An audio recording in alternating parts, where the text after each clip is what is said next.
Welcome back for our message for the week of the 17th of January 2021 to the 23rd of January. We're doing a message for this week. I hope everybody had some inspiration or information they could use with our last week's message. And we have our Native American Oracle cards, our Threads of Fate, Weaver's Tarot, and our Crystal Intentions Oracle that we'll be using for this week's message.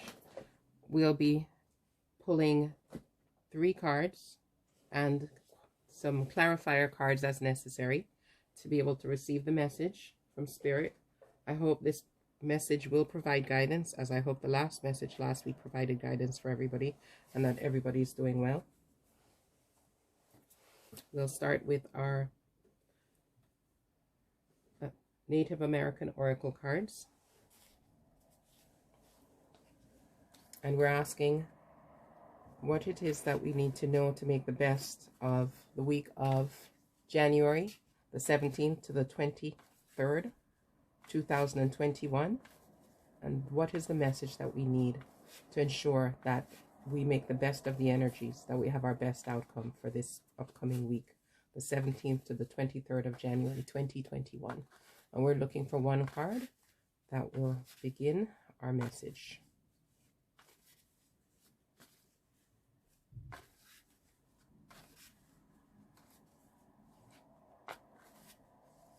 Okay. The card that we have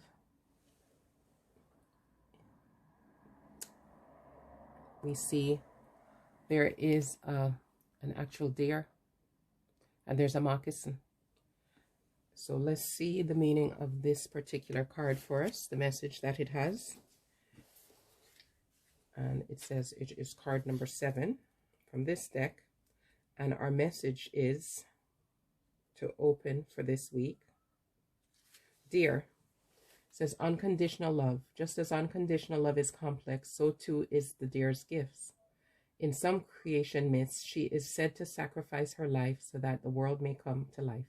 The antlers are strong symbols of strength, power, and protection. Because they are shed and regrown every year, they also represent the cycles of life with a season for everything. Deer also symbolizes gentleness, both emotional and the idea of walking gently upon the earth with other creatures. Hunters would pray to deer, asking for a successful hunt and promise only to take what is necessary for life. The moccasin reminds us of the long pilgrimage that is life, our long journey towards the full expression of love. So our message here is, when strength is required, be strong. When forgiveness is required, forgive. Pay attention to what is needed and let that guide your actions for this upcoming week.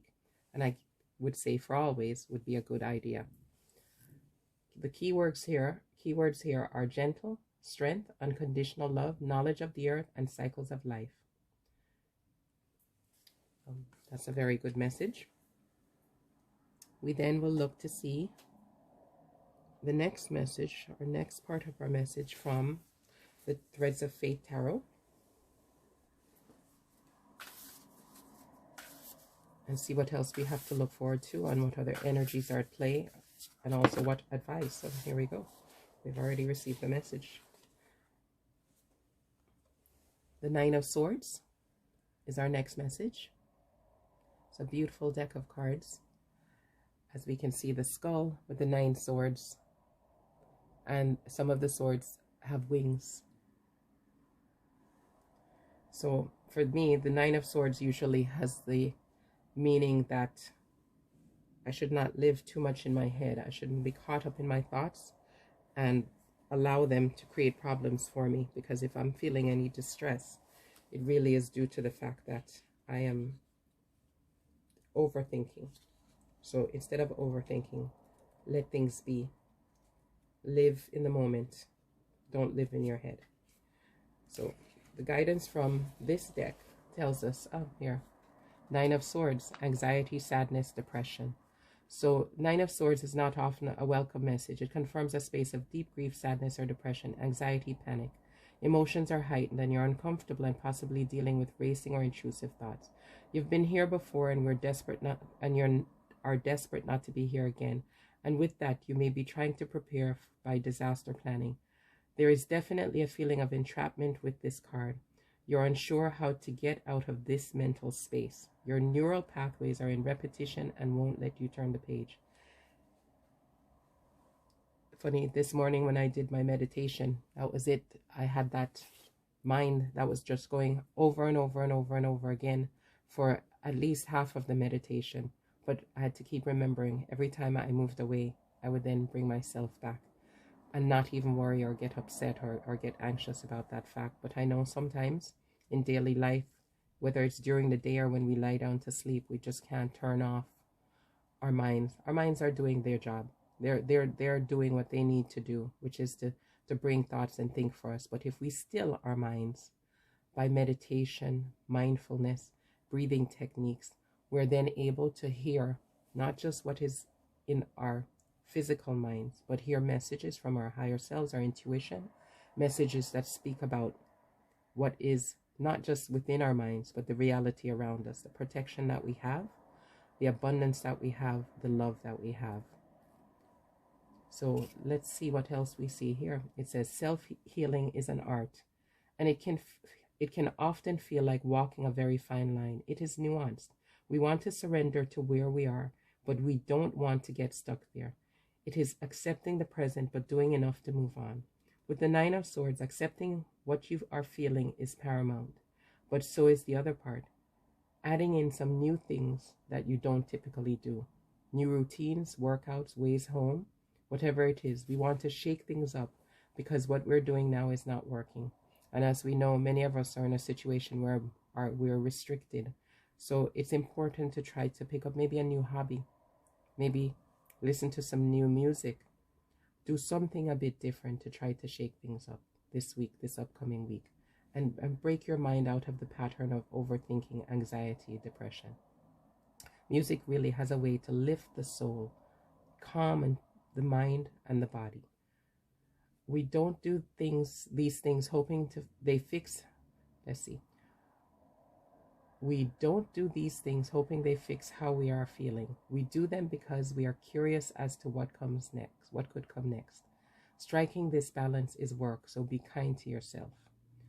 So we do have some work to do. Again, not get caught up in repetitive thinking that might bring us into the place of anxiety or depression if we're not already there, but to try new things, to shake things up, to think in new ways, to experience new things, which can bring enlightenment to us and benefit us for this week to come. Now, let's see what we can use to help us with this. We have our Crystal Intentions Oracle, and we're looking for the crystal and the intention that will be able to help us this week with these energies, decreasing that anxiety and allowing us to be able to give what is needed, whether it is love, whether it is patience, what is needed at that time, at the particular time. We're looking for one crystal, or maybe even two, that we can use to help us along for this week. That will provide us with the actual energy, the vibration that will benefit us, that will lift us up and guide us as needed. And if you all don't have the particular crystals, you can always look at a picture of the crystal. You just search Google Images or go on many websites. They have information about the crystals, further information, and you'll be able to see the additional uses, the meanings, and how they can benefit you. Here we go. We actually have two. Okay. We'll look at the crystals first. We have fluorite and we have jet. So fluorite tells us, I'm smart and I'm open to learning something new. I'm organized.